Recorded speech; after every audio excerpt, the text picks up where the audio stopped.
Prontinho. Então, o ponto que a gente parou, segundo vocês na aula passada, foi as ordens egípcias, né? E a gente vai ainda guardar a ideia que a gente já comentou da característica da estatuária, que a gente vai ver novamente aqui, por exemplo, como a gente vê no tempo de Luxor, a questão da estatuária ter uma importância, a dominância ou a proporção dela, sempre relacionada com a importância espiritual do motivo que está sendo representado, muito mais do que uma busca pela perfeição, como a gente vê nos povos helênicos. A gente não viu helênicos, né? Ainda vai rolar, né? Então, e outra coisa, a gente também tem influência de característica muito zoomórfica, até por conta da religião egípcia, que tem essa característica antropozoomórfica. A gente vai ver muitas vezes manifestações zoomórficas, puramente animais, e antropozoomórficas, porque os seus deuses têm essa característica. Normalmente as antropozoomórficas em escala muito maior do que as zoomórficas, porque em sua maioria os deuses egípcios eles são uma mescla de animal e pessoa, né? E aí um fato que a gente deixa aqui para o final do conteúdo, que é o fato mais curioso, é quando a gente adentra uma residência oficial egípcia. Paisagismo não era uma coisa comum, na verdade, ter nas casas. Na verdade, naquela época não era comum nem o saneamento básico, e muito menos um banheiro numa residência. Não era comum para você ter acesso a esse tipo de asseio. Normalmente vocês tinham acesso a partir dos banhos públicos. Então, ter jardim então era menos comum ainda. Então, somente as residências oficiais elas iam ter esse tipo de atributo paisagístico. E quando tinham, gente, tinham numa escala e num primor muito maior do que era comum naquele tempo, inclusive para qualquer um plebeu daquela civilização. Eles possuíam um verdadeiro caminho com passeio. Eles, como o paisagismo egípcio era muito voltado ao cultivar de subsistência, então permanecia essa linguagem dentro, onde eles cultivavam pomares, hortas, mas também tinha essa questão da agradabilidade, do passeio, do estar, e normalmente a área do jardim dentro da residência oficial era também combinada com uma área de lazer. Eram criados normalmente tanques. Esses tanques, eles eram não somente eles eram também para rega, para irrigação do próprio jardim, do pomar, da horta que normalmente existia, e era também para consumo próprio e banho. Daí a gente começa a entender um pouco por que começou a rolar as tais das pragas lá, né? Porque com essa nojeira que devia ser, uma água dessa que não era tratada, que não era clorada, que podia tomar banho. Se hoje em dia que a gente está com cloro na piscina, rola aquela mijadinha, né? Imagina o que não era esse tanque no quintal egípcio. Devia ser o melhor local para todas as doenças se multiplicarem lá dentro, né? Então, isso, eu atribuo isso também como um dos elementos que ajudaram lá na existência posterior, né, das pragas. Mas enfim, a gente vai ver, eu estava falando agora de banho, né, que era uma coisa comum de se ter nas residências. Se o banho já não era comum, tem outra coisa aqui que eu julgo bastante interessante. É bom para vocês saberem como conhecimento geral, porque não vai muito de encontro ao nosso paisagismo aqui. Mas vocês sabiam que nas residências oficiais egípcias era comum que a canalização, as águas servidas elas passassem abertas por dentro da edificação, e elas vinham a céu aberto. Então era feita uma calha aberta, e os detritos, as fezes, por exemplo, né, elas passavam por aquela calha e estavam vendo marinheirozinho lá flutuando, coisa super natural, cheirinho agradável passando na frente.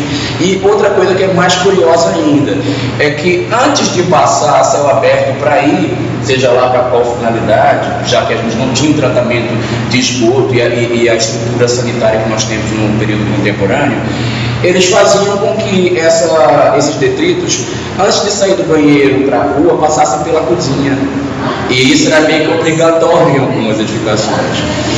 Então vocês imaginam que terror devia ser para dono de casa conviver com isso, né? Mas não era tanto não, né? Você gostou, né? Acho que você ia achar, ia dar um temperozinho.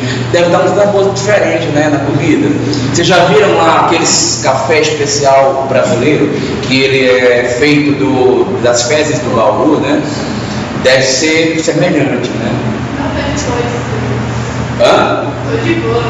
Mas, gente, na verdade, se não fosse assim, seria pior. Porque, na verdade, passava pela cozinha, porque passava por trás da fornalha. Então, nesse momento, as águas servidas eram esterilizadas e iam reduzir o grau de poluição daquilo que ia ser despejado depois, tá? Então, não era de todo ruim e provavelmente reduzia o cheiro, né? Eu não sei, eu não fiz o teste ainda de dar uma cozinhada nas peças não, mas eu acho que deve vir lá, né? Eu tenho um amigo que ele ensinou uma técnica para reduzir, né, o mau cheiro de um vaso mal utilizado. Ele disse que bastava ligar o chuveirinho com a água quente e jogar no vaso que a coisa amenizava. Deve ser por aí que a coisa funcionava lá no Egito, né? Isso é se meu amigo estiver falando a verdade, porque eu não fiz o teste ainda não. Mas foi só brincadeira, tá, gente? Não é tão interessante pra gente na aula, né? Porque eu gosto dos assuntos sórdidos, né? Sempre dou um jeitinho de falar deles. Interessante sim para nosso conteúdo. Vegetação tipicamente egípcia que vocês podem guardar como contribuição na linguagem paisagística contemporânea que a gente vai herdar dos egípcios. Primeiro, o uso de vegetação aquática em espelhos d'água. No caso dos egípcios, eles têm essa tipologia do oásis, né, que propicia que você já tenha água lá com a vegetação nativa, e eles têm os dois extremos de vegetação. Vegetação extremamente árida, de um local extremamente seco de solo ácido, como a gente vai ver as tamareiras, tá? Que vão ser primas das que a gente tem bastante nos jardins brasileiros, porque os viveiros cultivaram em grande quantidade aqui no mundo inteiro, principalmente no Brasil, que são as tamareiras anãs, que não é a mesma coisa que uma tamareira, tá? A tamareira anã é uma fênix, que não é isso aqui. E é uma palmeira. Ela é uma palmeira de origem egípcia, tá? Ela é muito comum nos desertos egípcios. Aliás, na chegada, por exemplo, do complexo de Gizé, tudo que você mais vê é um ringue de tamareiras, bastante tamareiras, tá? É uma vegetação típica de deserto. Ela não é aqui no Brasil das palmeiras mais baratinhas, então ela não é tão comum existir. Ela é considerada uma planta nobre quando ela é utilizada aqui, tá? A gente vai ver também as oliveiras, que vão fazer parte desse mesmo tipo de adaptação. E a gente vai ver o outro extremo, que são as plantas que são de áreas alagadas. Por quê? A gente está falando da civilização, gente, que só ocorreu porque existia a inundação de um rio, o Nilo. Nas margens do Nilo a gente vai encontrar isso aqui, ó, flor de lótus e papiros. Gente, papiros no paisageiro brasileiro não é tão comum vir dentro de terras alagadas, tá? Porque a gente não planta sempre dentro d'água. Mas considerando a origem adaptativa dessa planta, você vai ter que considerar que o jardim tenha bastante irrigação, senão seu papiro vai para o inferno, tá? E vou alertar vocês também sobre uma condição. Os jardineiros não gostam muito do papiro não, tá? Porque ele tem um bulbo na base dele, perto próximo da raiz, que ele se multiplica com muita facilidade. E como o papiro, ele não mantém esse caule dele vivo por muito tempo, né? Ele é periódico, ele vai renovando. Então, à medida que ele perde um caule desse e nasce outro, aquele que morreu fica com aquele bulbo lá embaixo, aquele negócio feio. As donas de casa não gostam, elas acham que fica aquele negócio feio, sujo, mandam arrancar. Então dá um certo trabalho de cuidar o papiro, tá? Ele multiplica relativamente rápido e consome muita água. Então, agora que a gente está vivendo um momento de escassez de água, de economia, de sustentabilidade, especialmente relacionada com água, o papiro é uma planta a se pensar antes de trabalhar no projeto, tá? Não estou dizendo que é uma planta ruim para se ter, não. Mas no Brasil, se já não estiver na área que seja um solo alagado, tenha cuidado antes de trabalhar com ele e saiba da velocidade de multiplicação dele, tá? Não é tão rico. E a gente encerra o conteúdo de Egito e vai um pouquinho mais lá para o Oriente. Lá no Oriente, em paralelo, talvez em tempos até mais remotos do que no Ocidente, nós vamos ver uma civilização que vai praticar um tipo de paisagismo completamente diferente do que a gente vai ver lá no Ocidente, por questões culturais, espirituais, científicas, etc. Até porque na China, cultura, ciência e religião são três coisas quase a mesma, né? A medicina chinesa, ela tem princípios culturais e religiosos para a sua aplicação, né? E as ciências, inclusive lá a arquitetura, ela sofre influência fortíssima do Feng Shui, porque a energia espiritual transita no espaço e o arquiteto chinês ele precisa fazer com que essa energia seja equilibrada. Por conta disso, o paisagismo chinês também vai sofrer essa influência e vai ter um traçado muito baseado nessa cultura do Feng Shui, tá? Nessa cultura milenar. E a gente vai perceber, por exemplo, que para os chineses, em termos de paisagismo, a natureza tem um valor muito grande. A energia que domina o espaço positivo, ela é a energia que vem da natureza. E eles meio que, na verdade, eu estou simplificando, porque o Feng Shui é uma coisa, o Feng Shui, ele é uma coisa muito mais complexa, com muito mais desdobramentos, e eu estou mastigando aquela coisa super superficial para vocês terem uma visão rápida sobre a aplicação disso em paisagismo. E meio que paisagismo chinês, ele vai falar praticamente de Feng Shui, as suas técnicas de orientação e de organização do espaço. Por esse motivo, por esse respeito à natureza, por essa crendice de que o ser humano carrega em si energia negativa, tudo que é distribuído no paisagismo vai ser baseado nisso. A topografia, inclusive, é sempre irregular e original do jeito que é colocado. O paisagismo chinês, ele se contrapõe à antropização que a gente estudou na aula passada. Então, normalmente, o chinês não gosta de antropizar os espaços. Ele aproveita o meio natural, aproveita a água, a queda d'água, o movimento da água, a topografia, as pedras existentes, e ele somente se implanta naquele local. Então, normalmente o paisagismo, ele vai fazer uma contemplação à arquitetura, como se ele tivesse, a arquitetura fosse inserida em meio à natureza. Até porque o objetivo é integrar essa energia da natureza e trazer ela de encontro ao homem. Vocês vão ver, por exemplo, o hábito chinês de tirar os sapatos ao entrar na casa, é porque o ser humano ele está dotado de energia negativa. E essa energia não pode entrar no nosso lar, ela tem que ficar lá fora. A energia, a gente vai encontrar Ni e Xi, eu não vou saber lembrar assim de cabeça se é o Ni que é o negativo e o Xi que é o negativo, mas vamos fazer de conta que o Ni é o negativo e o Xi é o positivo, tá? Porque eu não consigo lembrar dos dois agora qual é. Então, acredite-se que essa energia, ela tem a capacidade de se esvair e de se estagnar.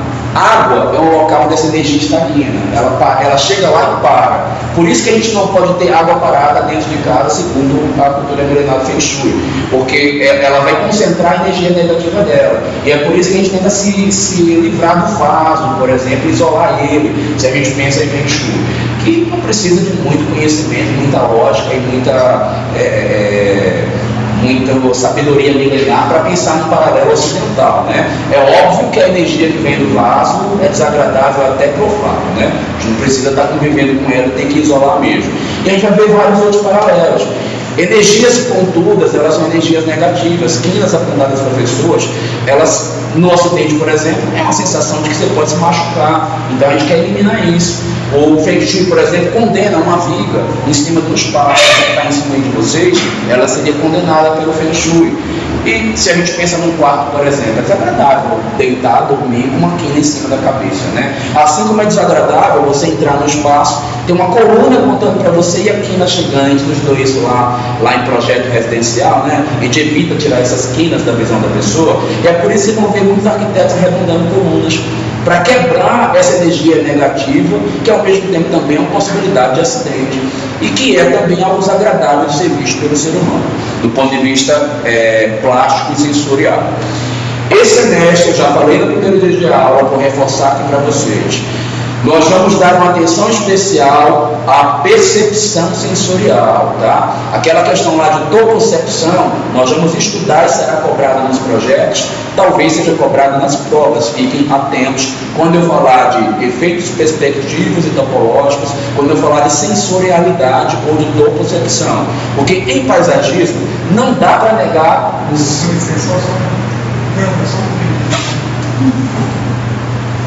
Não dá para negar a percepção sensorial.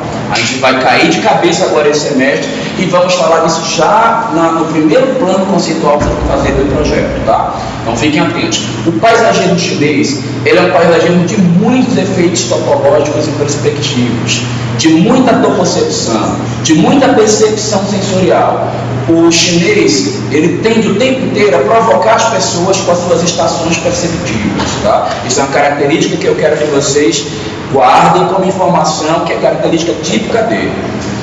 Vamos ver mais características compositivas do chinês. Topografia regular e aproveitamento natural do terreno, eu já falei. Grandes dimensões, lógico, gente, a gente está num país de dimensões continentais, de um dos maiores países que ele corresponde praticamente ao tamanho de um continente, né?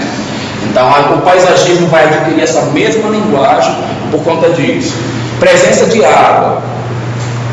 Cuidado quando eu falar da presença de água, porque presença de água no paisagismo inglês, no paisagismo japonês, em qualquer outro, no paisagismo contemporâneo brasileiro, contemporâneo americano, há também, mas tem uma diferença notável da água do chinês. A água do chinês é em movimento, porque água parada em sabedoria oriental é energia estagnada. Então essa aqui vai ser água em movimento. Além de água em movimento, dimensões muito maiores do que nos outros momentos que a gente está estudando da história do paisagismo. Então, China é tudo grande, o espelho d'água não é um laguinho na frente da casa, não. É um senhor lago muito maior do que a dimensão da casa, ok? Normalmente é uma grande lagoa, um rio, quando a gente está pensando em China de verdade, tá? Pedras. Pedras na China também não é um pedescozinho, uma pedrinha no canto, não. São pedras enormes, porque as pedras dentro da sabedoria milenar, elas também resgatam questões espirituais. Eu não sei explicar profundamente para vocês também, mas acredita-se no conhecimento, na cultura chinesa, que existe uma ligação dessas pedras com os espíritos dos ancestrais e que eles resgatam essa energia, comunicam o que eles aprendem com a natureza para nós através dessas pedras. Então, por isso que ela tem importância. E as pedras não são aquelas pedras bonitinhas, não são pedras regulares. Inclusive, às vezes, quando eu mostro as pedras chinesas nas aulas, tem um que fala que, nossa, que feio, achava que eram umas pedras mais bonitas. Eu, particularmente, acho lindas, né? Aqui em Brasília, a gente costuma associar esse formato de pedra à pedra de caverna, que as nossas pedras de caverna são bem irregulares, próximo dessas pedras que os chineses usam. Mas, um detalhe importante, pedrona, tá? Muitas, e são grandes. Não é botar umas 2, 3 pedrinhas aqui e ali, como no paisagismo japonês, é o contrário, tá? Capas, porque se tem água é interessante manter a salubridade, né? E outra, criar um ecossistema, criar um ciclo vital dentro dessa energia toda é interessante até por conta do respeito à natureza que a sabedoria milenar chinesa carrega dentro de si. Então a gente precisa dessa presença aí de peixes, normalmente no caso dos chineses, carpas, né? Pontes sinuosas. Por que pontes sinuosas? Sinuosas fazendo curvas, tanto na horizontal quanto na vertical. Porque acredite-se que essa energia negativa que o ser humano carrega com si, ela só anda de maneira reta. E aí, inclusive, não é só as pontes que são sinuosas, não, os caminhos também. Porque a partir dessa sinuosidade, o ser humano vai dispersando, na verdade, essa energia que ele carrega consigo. Tá? Principal ponto de transmissão e de movimento da energia negativa, o pé do ser humano, tá? É onde está toda a energia de ruim do homem, é no pé. Isso quer dizer que em projetos de paisagismo, A gente está com a parte negativa lá e a gente vai evitar esse negativo se comunicar com o positivo que é dentro de casa. Evitar pelo menos encontros de energia. Para isso, a gente vai trabalhar nunca com acesso reto até dentro de casa. Se é que você está pensando nesse tipo de técnica milenar, né? Os gazebos que vão comparecer, não somente o gazebo, mas vai ver também os telhados da arquitetura que normalmente é implantada em meio a um contexto paisagístico chinês. Eu tenho minha própria interpretação, não sei se é exatamente assim que os autores dos livros contam, mas pelo fato da gente ter um bico na ponta de um telhado e ela também ser um foco de energia negativa, eu acredito que essa ponta ela é para evitar essa concentração de energia no transeunte, na pessoa que está passando lá de baixo e tem acesso a essa ponta do telhado. Ao mesmo tempo também vai quebrar a ideia da energia também que é negativa que anda reta, então a curva vai poder dar essa ideia. E eu acredito também que pode ser que esteja ligado à questão do espírito estar condicionado a uma elevação, já que a ponta não está virada para baixo. Essa é a interpretação minha, tá? Os livros não são muito claros com relação a essa história da ponta do telhado, pelo menos a maioria dos que eu li até agora sobre Feng Shui. Essa questão da arquitetura e paisagismo está muito entranhado no outro, né? Normalmente, inclusive, a gente vai ver a história do paisagismo chinês ser um paisagismo de reflexos, isso é característica do paisagismo chinês, porque a gente vai estar sempre vendo a casa espelhada, a vegetação, as árvores espelhadas no lago. Oi? Alguém falou? Não.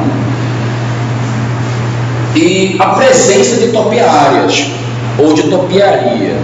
Gente, cuidado que a topiaria, se a gente for pensar assim na origem, eu atribuiria aos povos orientais, que já que a gente está colocando aqui o chinês como o top do oriental, eu vou atribuir aos chineses. Porque a gente vai ver ao longo da história, daqui até a gente chegar no período contemporâneo, vários tipos de topiarias, mas a chinesa é única. A chinesa é a origem, é a mais antiga.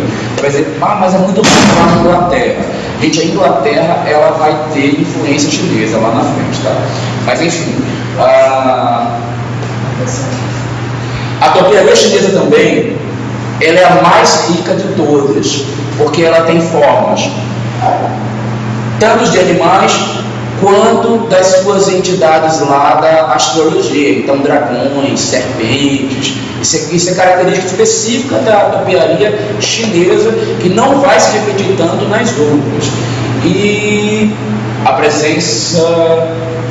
E normalmente a topiaria humana, ela também apresenta uma indumentária semelhante aos tempos da antiguidade. Ela vai ter aquelas roupas características da China antiga. Fala tudo. Eita, eu introduzi todo o assunto sem falar, desculpe, gente, eu achei que eu já tinha explicado no início. Topiaria é a técnica de você artificializar a partir de poda uma vegetação para que ela atinja um outro formato, normalmente ou geométrico ou humano ou animal, mas artificializou a planta podando é uma topiaria. Topiária é a planta que se presta à topiaria, tá bom? Esse topiário, inclusive, eu nem sei se ele é um nome conhecido, mas ele é a maneira que nós paisagistas chamamos essas plantas. Deve ser um jargão típico da área, ok? Aprendam, porque pode ser que seja assunto de prova, né? Todo vocabulário técnico que eu falo, gente, pode virar assunto de prova, mas eu nunca vou perguntar o que é isso ou o que é aquilo, tá? Eu vou pedir para vocês, na prática, falarem como é que um profissional resolve essa situação que tenha isso ou aquele negócio lá. Aí eu falo o nome daquele termo técnico, você tem que saber. E no dia de prova eu não respondo o que esse termo técnico é não, tá? Vocês têm que saber. Deu, né? Características básicas nós já notamos, mas vamos ver mais algumas coisas.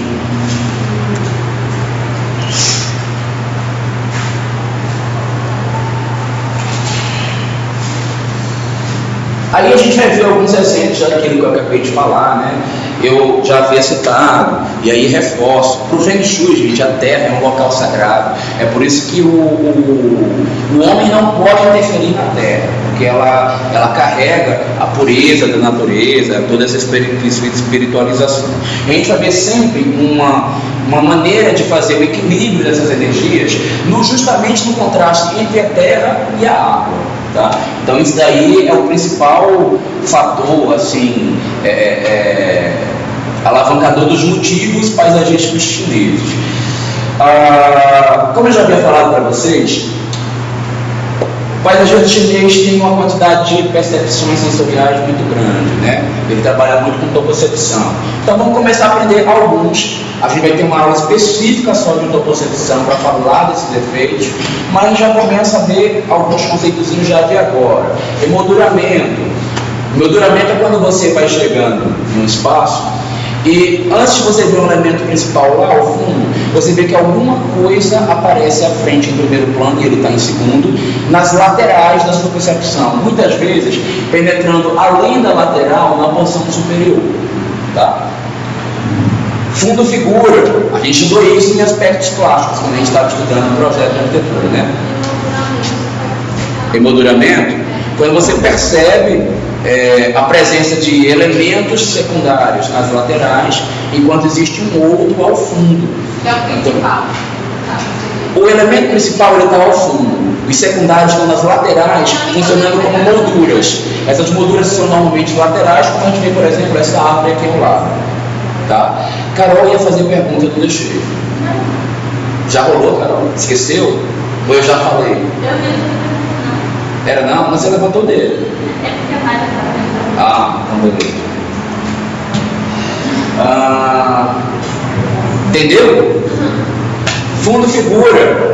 Quando você tem mais de um plano na composição, existe um elemento principal ao fundo ou principal na frente e um secundário ao principal num plano posterior. Normalmente, gente, os efeitos de fundo figura, quando são ricos, eles podem ter até 2 ou 3 planos, como por exemplo, o primeiro plano no espelho d'água, no segundo plano uma edificação, no terceiro uma vegetação com uma paisagem de fundo. Ficou claro isso? Quando a gente estudou lá aspectos plásticos, quem está assistindo em casa, se quiser se aprofundar nisso, vai lá em aspectos plásticos e assiste todo esse assunto, vai ver composição plástica lá, e a gente está falando de novo fundo figura, mas dando exemplos com artes, alguns outros. Aqui a gente está pegando um pouco mais de paisagismo. A gente vai perceber também muita continuidade, que a gente já viu, que é a persistência da percepção de uma linha no olhar, de um movimento no olhar a partir dessa linha, né? Isso vai ter muito no paisagismo chinês. Envolvimento. Envolvimento é um efeito topológico de proteção. Existe volume nas laterais, existe volume acima também. Aí você pergunta assim, mas tem um emolduramento, também não existe um volume, que normalmente é secundário, que está nas laterais e às vezes se coloca acima? Como é que eu diferencio emolduramento de envolvimento? Gente, emolduramento é uma coisa que se está a chegar. Você está fora da percepção e está vendo lá no fundo alguém e a moldura está aproximando-se desse objeto. Envolvimento, você entrou na guerra, você está na situação e você está envolvido não só por cima como pelas laterais. Deu para entender a diferença? O envolvimento, você já está dentro da situação. E isso não quer dizer também que envolvimento, aonde tem envolvimento, tem emolduramento só porque um está dentro e outro está fora, não, tá? Tem situações que não há volume suficiente para você se sentir protegido por esse volume. Então isso daí, se não há, ele não chega a ser um envolvimento. Até porque, quando você chega numa situação que é tipicamente de emolduramento, quando você chega dentro dela, você não tem uma percepção muito assim que você está protegido pelas laterais nem por cima não, porque aquele negócio ficou rarefeito já. Ok? Já no envolvimento, como aqui por exemplo, aqui é forte. Você chega aqui de baixo, é sólido para todo lado. Ou normalmente você está com a vegetação super densa para dar essa sensação. Pergolado, por exemplo, se ele for caramanchão, inclusive, ele dá isso de maneira marcante, né? A gente viu lá, não vai ver ainda, é porque eu estou com a outra dor na cabeça. Lá em período medieval, a gente vai ver muito envolvimento, mas num período tardio do paisagismo medieval. Deu, né? Falei tudo tá aqui. É interessante, gente, para vocês saberem também, que alguns desses jardins que eu estou mostrando para vocês são áreas públicas que na verdade são áreas que foram herdadas pelas famílias que fizeram parte dessa dinastia e que foi doado ao poder público para que ele administre e as pessoas tenham acesso. Mas uma boa parte dos jardins chineses que tem essas manifestações que a gente poderia estar estudando e vendo, hoje em dia eles são de terras particulares. Né? Então a gente não tem acesso a tudo. A gente está por acaso vendo aqui o de Suzhou, a gente viu um outro agora há pouco, qual foi o outro? Xangai, Suzhou, mas são poucos que a gente tem acesso. Essas daqui, ó, são as tais pedrinhas que eu falei que tem conotação espiritual na composição paisagística chinesa. Tá? Elas são disso para mais irregulares que isto. Aqui embaixo também, ó, tem muita pedra com essa característica.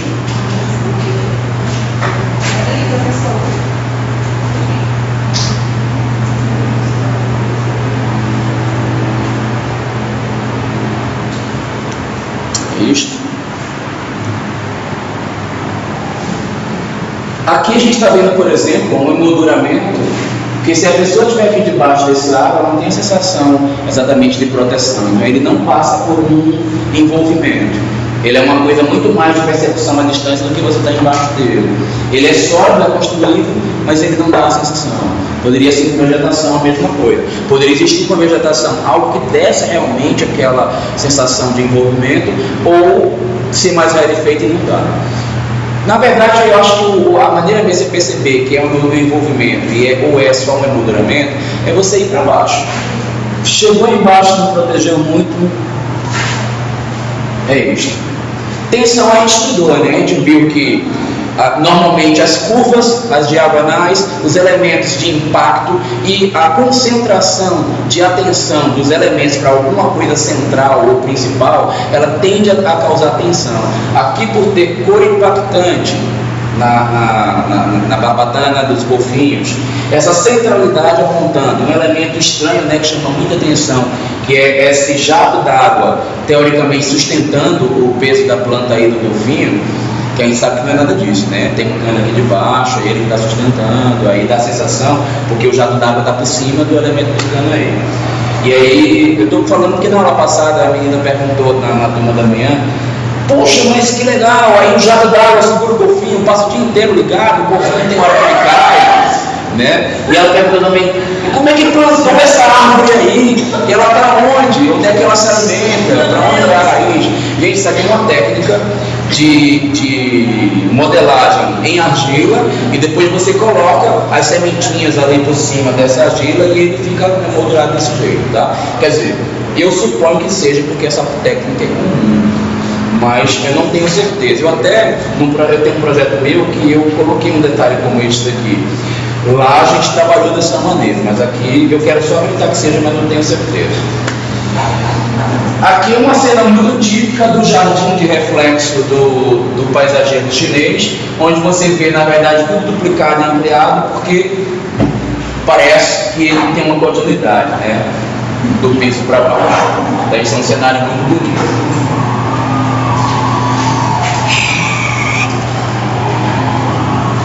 Olha lá, um exemplo de como seria também na verticalidade a questão da ponte chinesa, onde ela vai trabalhar muito com o conceito de ascensão. Então eu imagino que por uma questão da espiritualidade, onde a energia ela vai, você vai passando para um plano superior também, pode ter essa leitura. Ao chegar ao auge você vai ter um descenso. A gente falou um pouco disso lá quando a gente estudou arquitetura no Niemeyer, né, que ele produz essa sensação também. O chinês vai ter um pouco disso no seu traçado. Já falei de emolduramento para vocês. Mirante é outro elemento que vai comparecer, muito comum no paisagismo chinês. Mirante todo mundo já sabe o que é, não, daqui eu não falei de percepção sensorial ainda. É quando você tem a percepção de que toda a composição do projeto ela está numa área abaixo da que você está, e você tem uma situação de controle visual, você está num plano elevado, ok?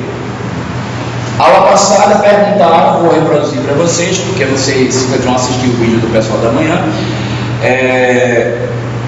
O mirante não é também um belvedere? Vocês lembram o que é belvedere? A gente conversou sobre belvedere na aula de vocês ou não? O que é belvedere, gente? É a área que tem tudo de bom dentro de... também em paisagismo, não necessariamente em paisagismo. É de onde você tem uma melhor visão dentro de um contexto compositivo, em se falando de socialização, agradabilidade visual. Isso que é o belvedere, tá? É a melhor área para se viver, o belvedere. E nem todo mirante ele está na melhor situação, nem todo belvedere é mirante. Mirante tem que estar elevado e todo o resto da composição lá embaixo. Belvedere, você pode estar numa área plana e ela ser um belvedere, ok? Mas normalmente os mirantes são belvederes também. É comum que o mirante seja um belvedere, tá bom?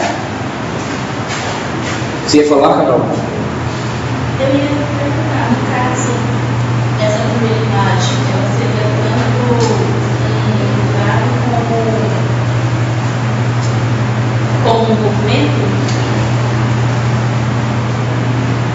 Acho que nesse caso você pode falar isso. Porque se você está aqui, se você está tomando como referência isto aqui, essa estrutura funciona como emolduramento. Se você olha o todo, eu acho que o emolduramento dessa cena são, na verdade, aqui os chorões.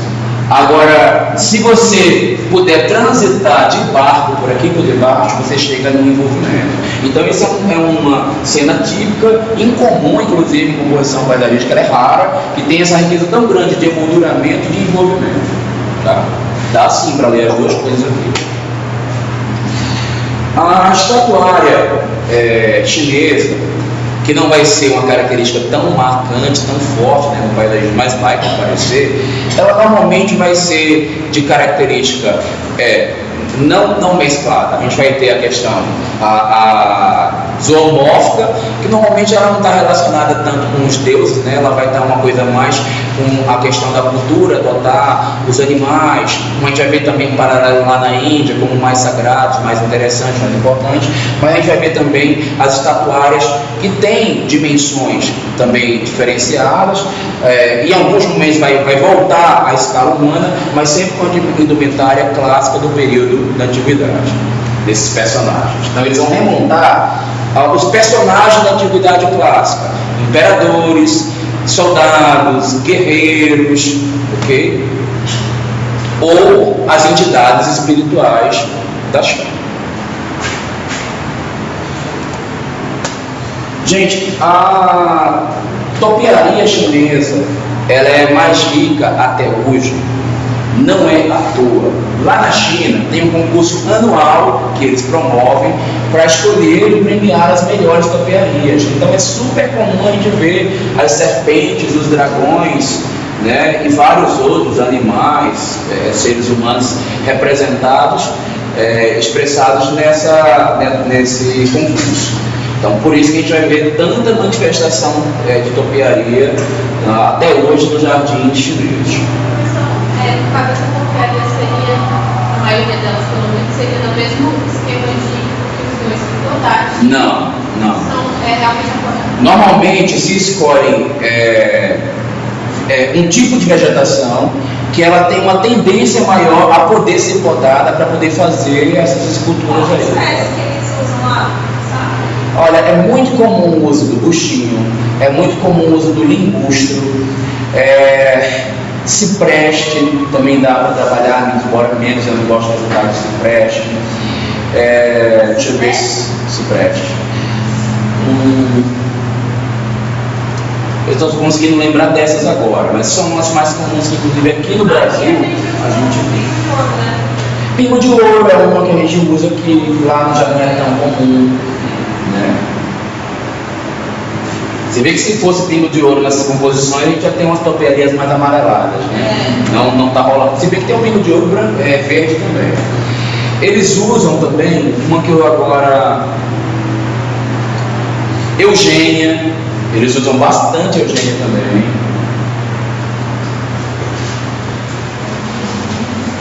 Enfim, várias outras que eu não vou conseguir lembrar do nome agora.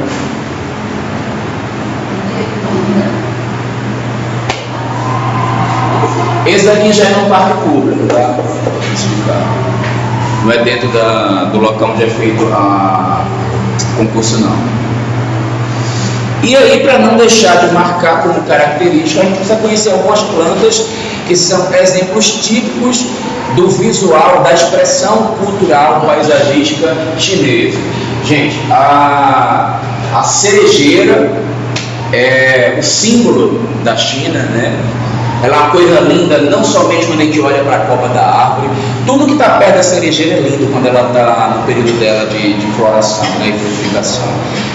O chão fica maravilhoso, você passar no vento, o céu fica lindo, porque voam as pétalas, né? É chuva de cor-de-rosa quando a cerejeira está no momento dela, né? Todo ano passa a reportagem, né, das cerejeiras. Na verdade, só que a cerejeira, gente, cerejeira é a árvore símbolo do Japão, perdão, não é da China. Mas ela é uma das plantas características do paisagismo chinês e também do japonês. Ela é característica dos dois, tá? As tuias, na verdade, todos os tipos de coníferas. Ela vai entrar tuias, ciprestes, bingustos, esquinandina dá para enquadrar numa conífera, todos os pinheiros, isso aqui é conífera, tá? Aí a gente vai ver algumas florações como a azaleia. Esse é vermelho, que inclusive é uma planta, que ela também é uma planta característica do paisagismo dos Estados Unidos, Canadá. O Acer, gente, é a planta que é símbolo do Canadá. Se eu não me engano, a bandeira do Canadá tem Acer, uma folha de Acer nele. O Acer é uma folhinha que parece uma maconha mais larga e vermelha. É isso, tá? Aí todo mundo já sabe o que é. Facilitou, né? Tu sabe. Essa espécie que usa em Gramado também, né? Lá no Rio Grande do Sul? Não por um acaso, porque o Acer, ele é uma árvore de clima frio, então a gente só pode plantar. Não adianta vir brincar de Acer aqui em Brasília, no Nordeste, não vai rolar que o Acer não se adapta, tá? Bambus em geral, gente, bambu é muito a cara do paisagismo chinês, tá? Paisagismo oriental sem bambu, tá brincando, tá? As bambuzinhas, bambu negro, que eu nem conheço muito esse bicho aqui, não sei se eu lembro desse bambu, você vai ver esse livro hoje.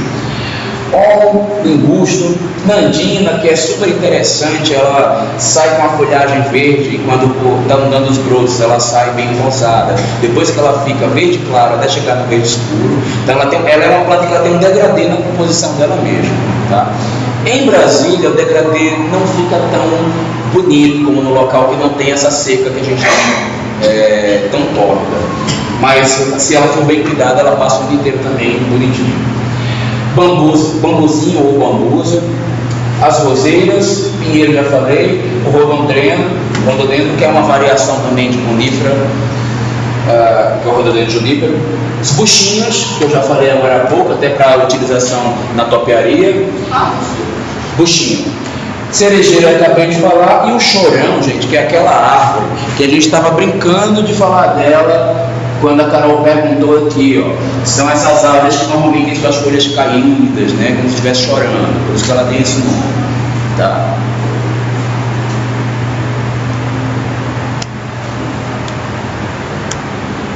Para quem não conhece o Acer, tá? Ou a maconha vermelha, mentira, brincadeira, não é esse nome dele não, tá? Coisa mais linda, um Acer em meia natureza, gente, é uma cena super romântica, maravilhosa, fantástica, meninas ficam derretidas, né? Mas infelizmente essa cena romântica aqui no nosso clima, só na região. A gente viaja, né? A gente viaja. Vai lá para Gramado que rola.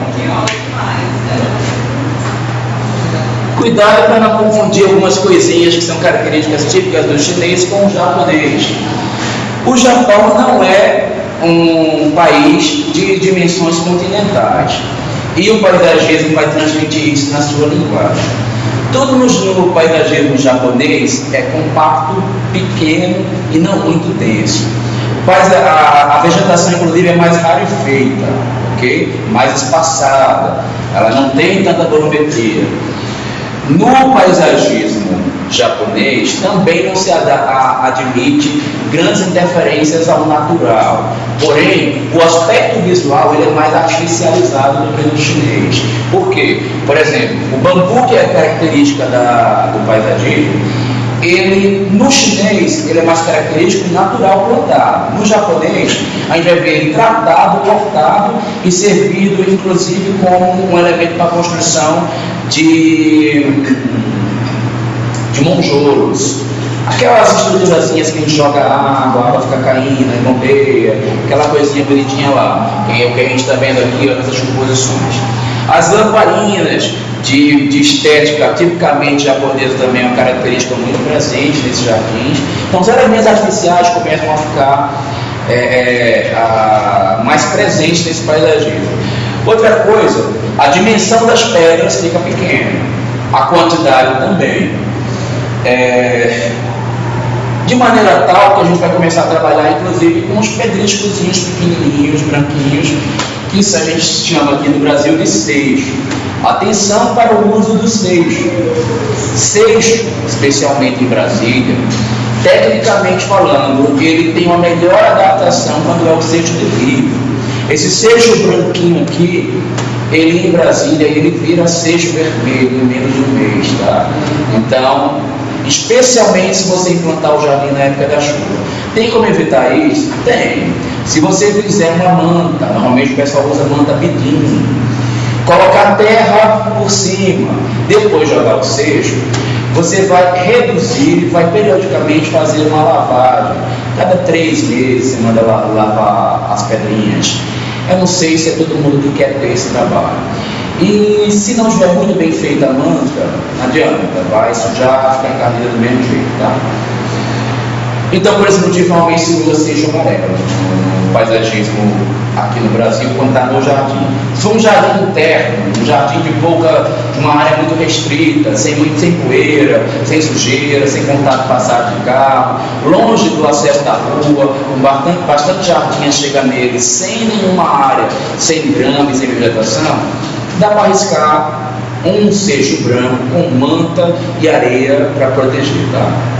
Porque a terra do cerrado ela é uma bicha nojenta, ela chega em qualquer lugar, atravessa qualquer coisa para deixar tudo sujo e vermelho, né? Esse barro dela. Inclusive, os seixos em si, gente, eles já são o próprio motivo estético de algumas composições paisagísticas japonesas, porque o paisagismo japonês ele carrega também como característica o minimalismo, tá? Então, por esse motivo, você não fica colocando muitas coisas diferentes. For tudo de seixo, vai trabalhar em cima da composição do próprio seixo. Esse, inclusive, aqui é uma técnica milenar de equilíbrio espiritual. Ele serve como técnica de meditação. Então, isso aí tem a ver com o traçado das energias dentro do jardim, a maneira como você desenha. Então, eles vão normalmente fazer isso com a utilização de rastelo. Na minha terra se chama gadanho. Eu aprendi rastelo com o menino na aula passada, eu não sabia o nome aqui, né? Aí ele me ensinou. Estou passando para você. Você já conhecia? Ah, você não conhecia? Eu já usei. Não, mas eu estou dizendo que eu não conhecia o nome do negócio. Porque na minha terra, um rastelo se chama gadanho. Gadanho. Eu também acho esquisito esse negócio de rastelo. Não, rastelo eu acho comum. É bonito também, bonito. Estou acostumado. Castelo tal, é questão melhor da função. Pra você, prefiro o gadanho. Não, eu prefiro associo a gadanha à função. Eu associo que eu passei a infância inteira gadanha no quintal da minha avó. Não vem com esse papo pra cima de mim, não. Você tá muito rastelosa pro meu gosto.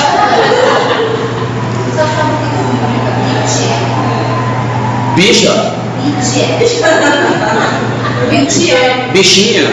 Não. Não sei o que é isso. Bitié, da pica na Bahia. É o quê?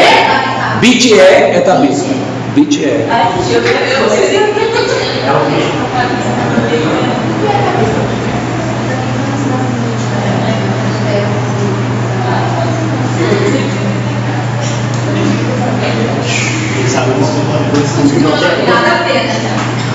Eu acho legal, acho bom ter essa peculiaridade, né? Seria tão sem graça se o Brasil desse tamanho todinho fosse tudo igual, né? Eu também acho. Eu acho que o gostoso do nosso país é ter essas diferenças culturais, né?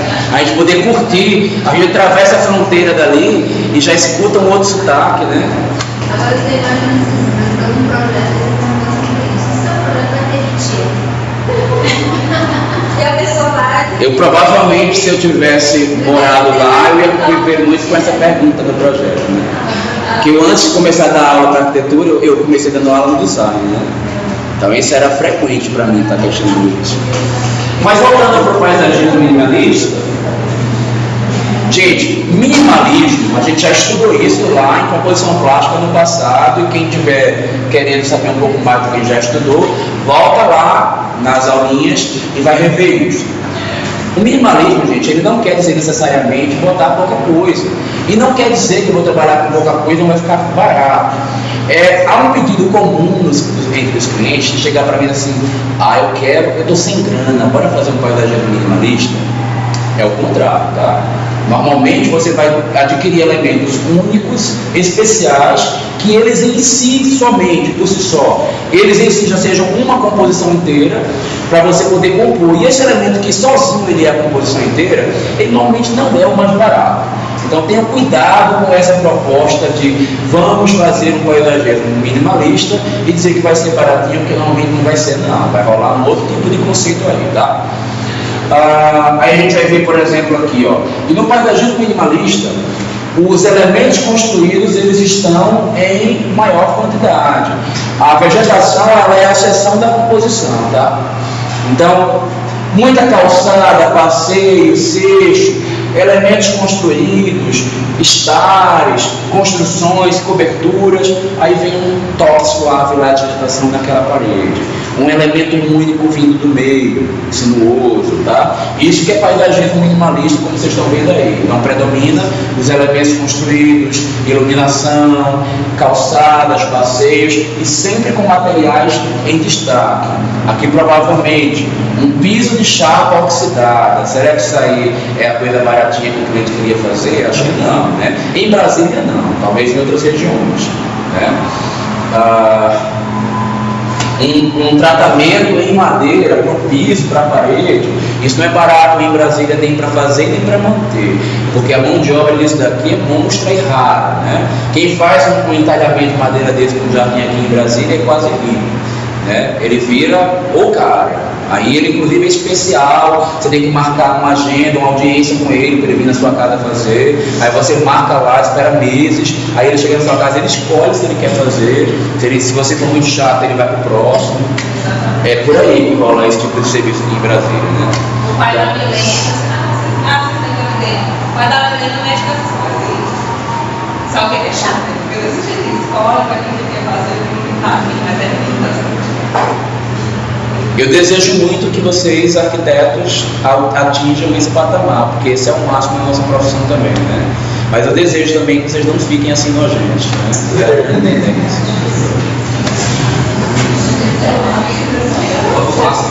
Ficou claro, gente? Encerramos aqui japonês.